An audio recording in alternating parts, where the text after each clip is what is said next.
Hello, I'm Grindle, and welcome to Bots and Drones episode 3 Fighting Fit, which also just happens to be the first episode of Bots and Drones to actually use a drone. Fighting Fit is, quite possibly, the challenge in Banjo-Kazooie Nuts and Bolts that I dislike the most. Escort missions are, in general, the worst thing ever, and the fact that Mr. Fit can take damage from literally everything, like if he runs into a cow he takes damage, just annoys me immensely. But for you the viewer, and for a shiny Jiggy, I will endure it. The method I've gone for in this challenge is essentially just a remote control helicopter with a large box upturned on the bottom of it and 4 wheels set to freewheeling.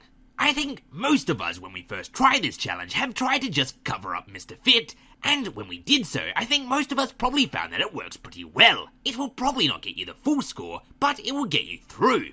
And of course, one of the advantages of using in a Bots and Drones challenge is that weapons on a vehicle using the remote control glitch are pretty unreliable, but simply getting in between your escort and the enemy works pretty well. Well, I mean it does when you actually successfully get in between them. As you can probably tell, the vehicle is rather cumbersome. It's sort of built so once it gets over the top, it's large enough that it protects pretty well, but unfortunately the trade-off is actually maneuvering it over top of Mr. Fit is sort of difficult.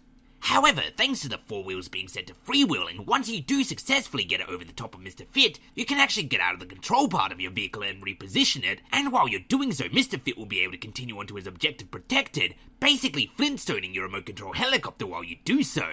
It's not entirely perfect, you'll still need to lift it up every now and then. Mr. Fit won't be able to push your vehicle up a hill or anything, he's not actually that fit despite the name, but it does mean that while he's successfully trapped, you don't really have to do much steering.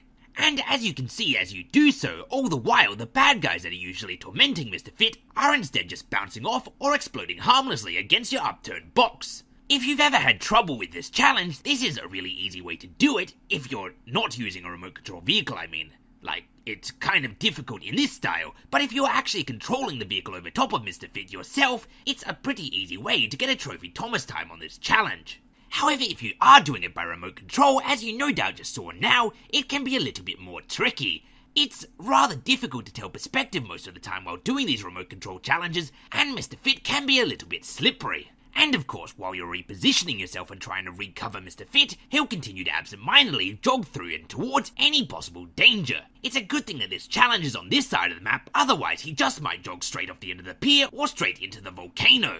This last part of the course is relatively flat, so if you manage to actually get Mr. Fit recovered around here, it's best to really just walk it home.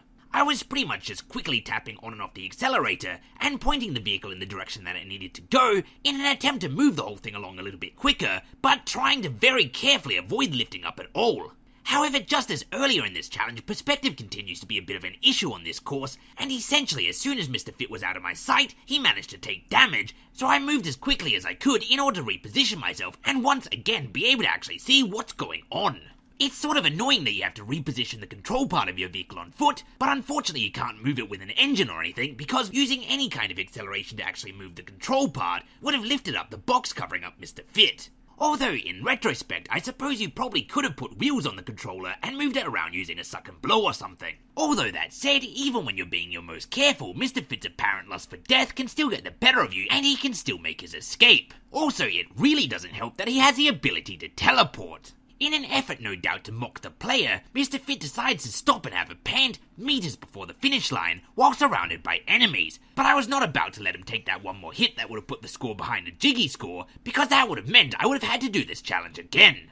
And so I essentially just got the box back over Mr. Fit and pretty much just pushed him over the line. So with that done, the challenge was completed within a Jiggy score and I saved Mr. Fit's life. You didn't save my life, you ruined my death! Well, be that as it may, I still got a Jiggy. If you want to attempt this challenge yourself, and using the same vehicle that I did, what will follow now is a layer by layer of the vehicle so you can replicate it in your own save. And as always, until next time, I have been and still am Grindle, and you have been watching Bots and Drones episode 3, Fighting Fit.